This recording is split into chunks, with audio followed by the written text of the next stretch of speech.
Good morning मेरे प्यारे बच्चों, कैसे हैं आप सभी। मुझे उम्मीद है आप सभी बहुत अच्छे होंगे।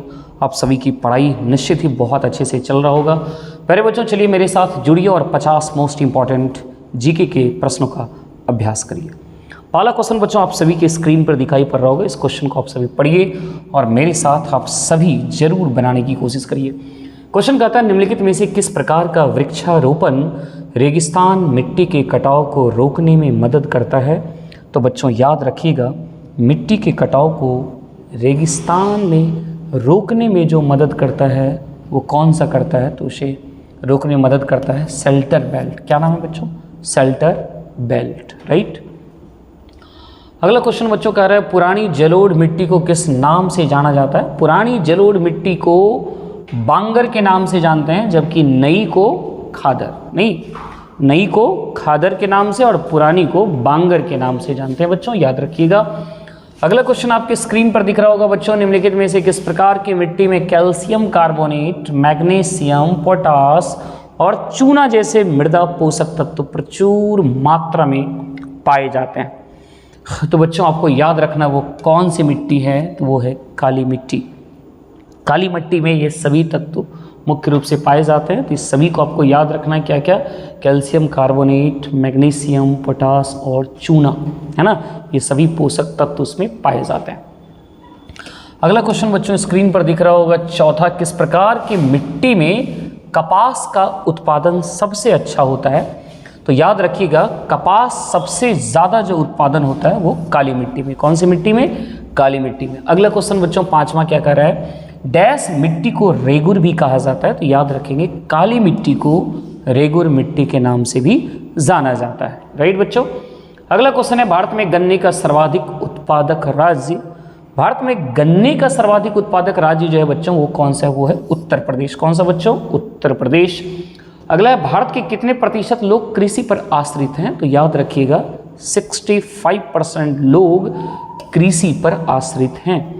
अगला क्वेश्चन आपकी स्क्रीन पर बच्चों दिखाई पड़ रहा होगा, भारत में किस खाद्य फसल का उत्पादन सबसे अधिक होता है। तो भारत में सबसे ज़्यादा जो उत्पादन होता है बच्चों वो होता है चावल का। किसका?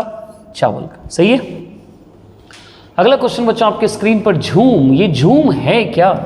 ये झूम क्या है बच्चों? तो याद रखना, कृषि का एक तरीका है। कृषि का एक तरीका है जिसे किस नाम से जाना जाता है? झूम के नाम से जाना जाता है। 10वां प्रश्न आपके स्क्रीन पर दिख रहा होगा, चावल उत्पादन की दृष्टि से भारत का विश्व में कौन सा स्थान है। तो चावल उत्पादन में पूरे विश्व में चाइना यानी चीन प्रथम स्थान पर है और भारत आपका बच्चों किस स्थान पर है? द्वितीय स्थान पर। अगला प्रश्न आपके स्क्रीन पर, 23 डिग्री सेल्सियस मासिक तापक्रम और लगभग 150 सेंटीमीटर औसत वर्षा वाले क्षेत्रों में सर्वोत्तम फसल किसकी होती है? याद रखिएगा, चावल का। तो आपको दो चीज़ इसमें याद रखना बहुत ज़रूरी है। चावल के लिए जो तापमान चाहिए पूरा महीना 23 डिग्री सेल्सियस और साथ ही साथ वर्षा कितना चाहिए औसत, तो बच्चों 150-150 सेंटीमीटर औसत बारिश चाहिए वहाँ पे, है ना, चावल के लिए। अगला क्वेश्चन बच्चों स्क्रीन पर दिख रहा है, निम्नलिखित में से किसकी खेती प्रतिरोपित बुआई के द्वारा होती है। तो आप जानते हैं, बीज से पौधा बना के फिर उसको रोप के फिर उस पौधे को उखाड़ के किसी दूसरी जगह प्रतिरोपित किया जाता है। तो वो कौन सा होता है? वो कहलाता है बच्चों धान। अगला है, बीज से उत्पन्न किए गए पौधे। बीज से उत्पन्न किए गए पौधे को पुनः रोप कर निम्नलिखित में से किसकी खेती होती है। तो ऑफकोर्स किसकी खेती होती है बच्चों? वो धान की खेती होती है। अगला क्वेश्चन कर रहा है, निम्नलिखित में से भारत के चावल के कटोरों के रूप में, भारत के चावल के कटोरों के रूप में विख्यात क्षेत्र का नाम पूछ रहा है। किसका नाम? क्षेत्र का नाम। और ये कौन सा राज्य कहलाता है? राज्य जानते हैं आप? शायद छत्तीसगढ़। चावल का कटोरा है सब, छत्तीसगढ़। और यहाँ क्षेत्र का नाम पूछ रहा है, तो क्षेत्र के नाम में क्या आ रहा है बच्चों? कृष्णा गोदावरी डेल्टा क्षेत्र चावल के कटोरों के रूप में विख्यात है, याद रखिएगा। अगला क्वेश्चन देखिए बच्चों क्या कह रहा है, भूमि सुधार का उद्देश्य है निम्नलिखित प्राप्त करना। भूमि सुधार का मुख्य उद्देश्य क्या है? तो उत्पादन में वृद्धि, बिल्कुल सही। ग्रामीण लोगों की क्रय शक्ति में वृद्धि, यस, ये भी है हमारा उद्देश्य। आर्थिक समृद्धि के साथ वितरणात्मक न्याय सुनिश्चित करना हमारा ये भी उद्देश्य है। इसका मतलब कन्फर्म आंसर होना चाहिए डी, उपर्युक्त सभी। आंसर हो जाएगा बच्चों उपर्युक्त सभी। अगला क्वेश्चन है, हरित क्रांति की सफलता से संबंध वैज्ञानिक का नाम क्या है। तो याद रखिएगा, नॉर्मन बोरलॉग जो हैं वो हरित क्रांति से संबंधित व्यक्ति हैं। निम्नलिखित में से किस फसल पर हरित क्रांति का सीमित प्रभाव हुआ? सबसे ज्यादा आप सभी को पता होगा कि वो किस पे हुआ था? गेहूं पर। किस पे? गेहूं पर। और सबसे कम प्रभाव हुआ था बच्चों दाल पर। सबसे कम प्रभाव किस पे हुआ था? दाल पर। अगला है ऑपरेशन फ्लड संबंधित है, तो याद रखिएगा ऑपरेशन फ्लड जो है बच्चों वो दुग्ध उत्पादन से संबंधित है। किस फसल के लिए पानी की अधिकता आवश्यक तो है लेकिन जमाव नहीं? पानी अधिक से अधिक चाहिए लेकिन पानी का जमाव नहीं होना चाहिए, तो निश्चित रूप से चाय की खेती के लिए। से चाय की खेती आप देखते होंगे ढालानुमा, है ना, ढालनुमा जो क्षेत्र होता है पहाड़ी एरिया में, वहाँ पे चाय की खेती मैक्सिमम देखने को मिलता है। निम्नलिखित राज्य समूहों में कौन सा समूह सबसे बड़ा चाय उत्पादक है? तो सबसे बड़ा चाय उत्पादक राज्य आपको पकड़ना है बच्चों कौन सा है? तो आप सभी को पता होना चाहिए कि उत्तर प्रदेश में तो चाय होता ही नहीं। क्या बिहार में होता है? नहीं, बिहार में नहीं होता है। झारखंड में भी नहीं होता है। झारखंड में होता है चाय? नहीं होता। बिहार तो कम से कम कन्फर्म है कि नहीं होता है। और हिमाचल प्रदेश में भी चाय की खेती नहीं होती है ना। तो बेहतर ऑप्शन कौन सा बच रहा है हमारा? पश्चिम बंगाल, असम, कर्नाटक, यानी यहाँ पे जो है सबसे ज़्यादा हमारा चाय की खेती होती है। इस बात को याद रखिएगा। अगला क्वेश्चन है बच्चों, मोनोकल्चर एक विशिष्ट लक्षण है।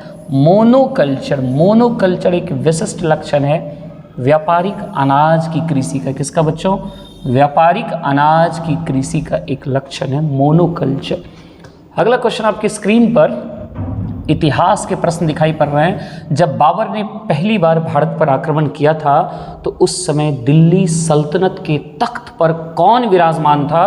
तो याद रखिएगा वो विराजमान कौन था? इब्राहिम लोदी। कौन बच्चों? इब्राहिम लोदी। अगला प्रश्न आपके स्क्रीन पर दिख रहा है बच्चों, मुगल शासकों का सही कालानुक्रम। ये बहुत ही इंपॉर्टेंट क्वेश्चन है बच्चों कि मुगल में जितने भी राजा हुए उसका सही क्रम बताना है कि सबसे पहले कौन, उसके बाद कौन, उसके बाद कौन। तो याद रखिएगा सबसे पहले बाबर, उसके बाद हुमायूं, फिर अकबर, फिर जहांगीर और तब जाके शाहजहां। यानी आंसर होना चाहिए बी फॉर बिहार। और इसका एक ट्रिक है जिसका नाम है बहु आजा शहर। बौ से बहु, बहु बहु आजा, औ से अकबर, जौ से जहांगीर, और शहर में समझ जाइए कि शाहजहां आ गया। शहर में शाहजहां, बहु आजा शहर। अगला बच्चों, किस मुगल शासक ने 2 बार शासन किया? किस मुगल शासक ने 2 बार शासन किया? तो वो कौन थे? वो थे हुमायूं। राइट। अगला क्वेश्चन बच्चों स्क्रीन पर है, किस मुगल सम्राट को राष्ट्रीय, किस मुगल सम्राट को राष्ट्रीय सम्राट कहा जाता है? तो ऑफ कोर्स वो कौन थे? वो थे अकबर, है ना, अकबर। अगला है बच्चों, बादशाह अकबर द्वारा, ऐसा क्या हो जाता है भाई? बादशाह अकबर द्वारा 16वीं शताब्दी के उत्तरार्ध में प्रारंभ किए गए धार्मिक आंदोलन का नाम क्या था? तो याद रखिएगा अकबर द्वारा जो एक धार्मिक आंदोलन शुरू किया गया था जिसका नाम था Din e Ilahi. That is very very famous, है ना, धार्मिक आंदोलन। अगला क्वेश्चन है, अकबर जब छोटा था तब उसके संरक्षक कौन थे? तो उसके संरक्षक का नाम था बैरम खां। कौन सा नाम था बच्चों? क्या नाम था? बैरम खां। अगला क्वेश्चन है, निम्नलिखित में से किस राजपूत वंश ने, कौन? तो राजपूत वंश ने, किस राजपूत वंश ने अकबर के सामने समर्पण नहीं किया था? तो याद रखिएगा वो कौन सा था? सिसोदिया वंश। कौन सा? सिसोदिया वंश। अगला है, किसके शासनकाल में राजकीय धर्म इस्लाम समाप्त किया गया? यानी एक ही धर्म इस्लाम नहीं चलेगा, सभी धर्मों का विशेष रूप से सम्मान रहेगा एक जैसा। तो ये किसके शासनकाल में ऐसा हो पाया था? तो वो था अकबर। इसलिए अकबर को महान भी बोला जाता है, नहीं, द ग्रेट अकबर। सभी धर्मों का इन्होंने सम्मान दिया था। फैजी निम्नलिखित में से किसके दरबार में रहा? तो फैजी जो है वो बहुत बड़ा, मतलब विद्वान कहिए, स्कॉलर कहिए, वो अकबर के दरबार में था, नहीं। और महाभारत का फारसी में अनुवाद, शायद महाभारत का फारसी में अनुवाद किया था फैजी ने। बहुत बढ़िया। अगला बच्चों, राष्ट्रपति स्वरूप। अब कुछ पॉलिटी के क्वेश्चन आपको नजर आ रहे हैं। राष्ट्रपति स्वरूप की सरकार का निष्पादन, राष्ट्रपति स्वरूप की सरकार का निष्पादन निम्नलिखित किस देश में सर्वोत्तम है? तो आप जानते हैं कि संयुक्त राज्य अमेरिका में जैसे यहाँ प्रधानमंत्री का कार्य होता है मुख्य रूप से, है ना, ठीक उसी तरह अमेरिका में मुख्य रूप से काम राष्ट्रपति ही करते हैं, है या नहीं है? तो सबसे ज़्यादा जो है वो किस देश में सर्वोत्तम निष्पादन होता है राष्ट्रपति स्वरूप की सरकार का? तो वो याद रखिएगा संयुक्त राज्य अमेरिका में। इनमें से कौन सी शक्ति राष्ट्रपति को है लेकिन किसी राज्य के राज्यपाल को नहीं है। मृत्यु सजा की माफ़ी, है ना, यही है जो फांसी की सज़ा को माफ़ कर सकता है, राष्ट्रपति में है लेकिन राज्यपाल में नहीं है। राजनयिक शक्ति भी जो है वो राष्ट्रपति में ही है, और साथ ही साथ आपातकाल की घोषणा करने की शक्ति भी राज्य के राष्ट्रपति, राज्यपाल नहीं बल्कि राष्ट्रपति में है, सिर्फ राष्ट्रपति में। तो 1, 2, 4 यानी आंसर होना चाहिए बी फॉर बिहार। सही है बच्चों। अगला क्वेश्चन आ जाओ, देखो क्या कर रहा है। संविधान में कितने किस्म की इमरजेंसी की शाखाएं मौजूद है? तो याद रखिएगा संविधान में 3 किस्म की इमरजेंसी की चर्चाएं हैं, 352, 356 और 360, राइट। ये 3 जो है बच्चों याद रखिएगा। 52 उसमें 4 जोड़िए तो 56, 56 में फिर 4 जोड़िए तो हो जाएगा 60। ये तीनों। मुख्य लेखा नियंत्रक परीक्षक की नियुक्ति कौन करता है? तो याद रखेंगे वो कौन करता है? राष्ट्रपति करता है। निम्नलिखित में से कौन सा कथन सही है? भारत का उपराष्ट्रपति राज्यसभा का पदेन अध्यक्ष होता है। ये बात बिल्कुल सही है, बाद बाकी तीनों का तीनों गलत है। आप पढ़िएगा आपको समझ में आ जाएगा।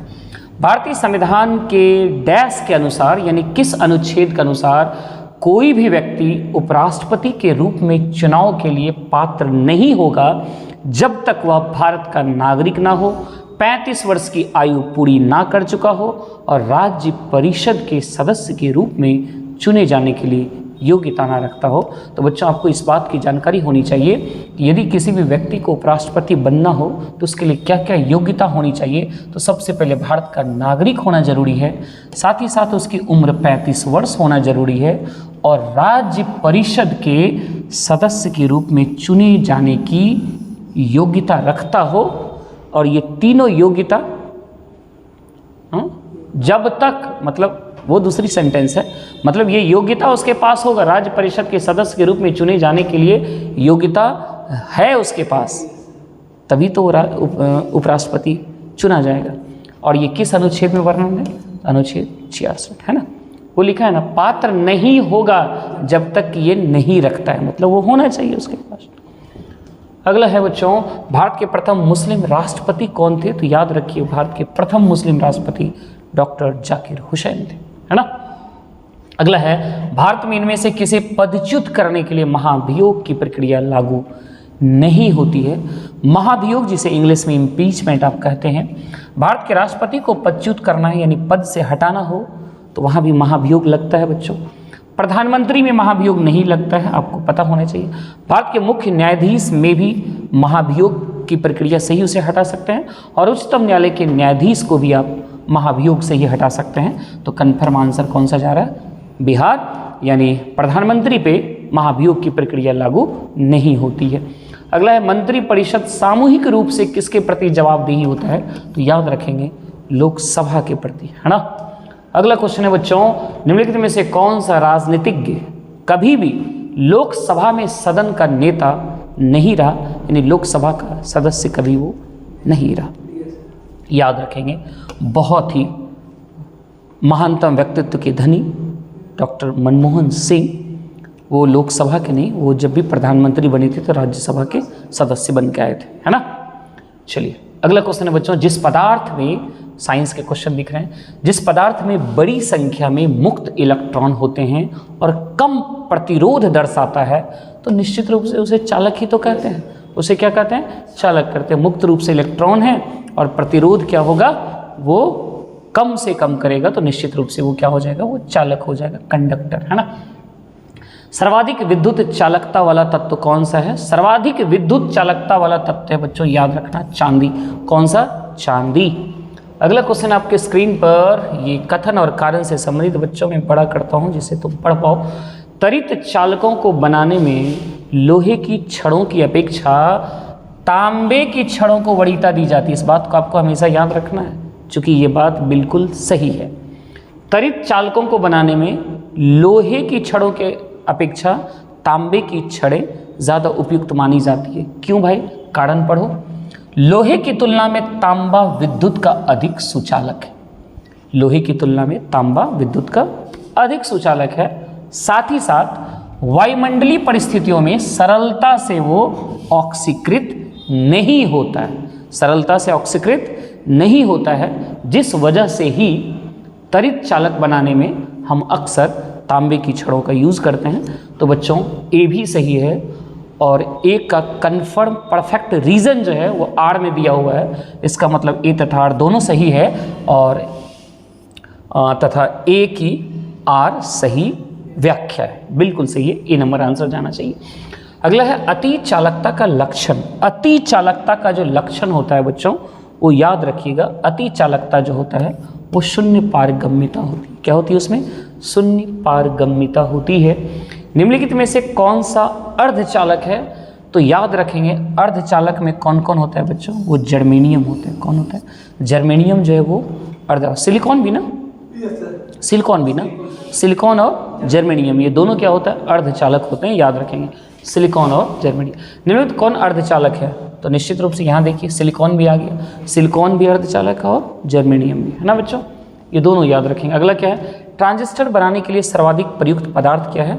तो ट्रांजिस्टर बनाने के लिए सर्वाधिक प्रयुक्त पदार्थ जो होता है वो कौन सा होता है? सिलिकॉन होता है, अर्धचालक होने की वजह से। नहीं, क्योंकि ये क्या होते हैं? अर्धचालक होते हैं, है ना। अगला है परम शून्य तापमान। परम शून्य तापमान that is what? 0 degree kelvin और -273 डिग्री सेल्सियस। हाँ ये ना। परम शून्य तापमान पर अर्धचालकों में विद्युत प्रतिरोध हो जाता है।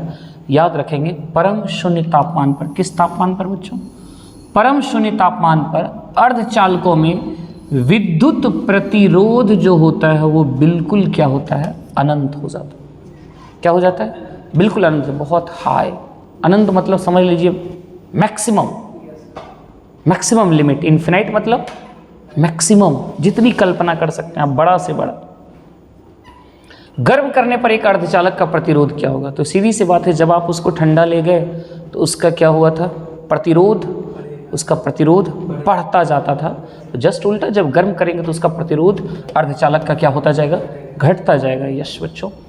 अगला है आपका, एक अर्धचालक में विद्युत चालन होता है। एक अर्धचालक में विद्युत चालन होता है इलेक्ट्रॉन एवं होल्स दोनों के द्वारा। याद रखिएगा, इलेक्ट्रॉन एवं होल्स दोनों के द्वारा।